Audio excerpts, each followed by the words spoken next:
All right, so today we're going to be discussing disabling the chat feature within a Zoom call for your participants. What you'll need to do is to first go to ncsu.zoom.us, and once you're there, you will need to select Unity ID Login.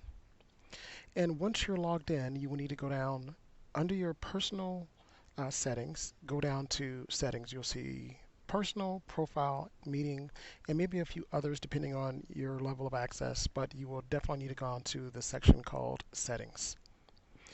Once you are in settings, you will need to go to what's called in meeting basic. So what this will do, this will set the default controls for your meeting. Um, and as you can see, my default is set that everyone and anyone directly can communicate. So I can set that where I can say no one gets to chat, host and co-host can chat, or everyone and then anyone directly. So that way they can actually send direct messages to someone.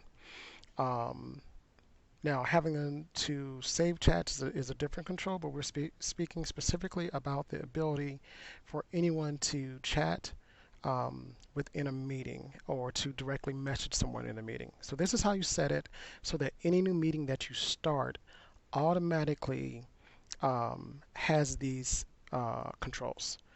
The next thing that you want to do, if you've already have a meeting started and that control has not been set, you will want to go to your actual Zoom meeting.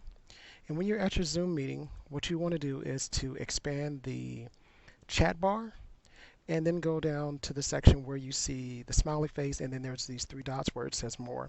If you select more, you can then adjust it so that either everyone can or anyone can directly chat or everyone can communicate within the chat or just host or no one at all. But that's how you adjust those settings.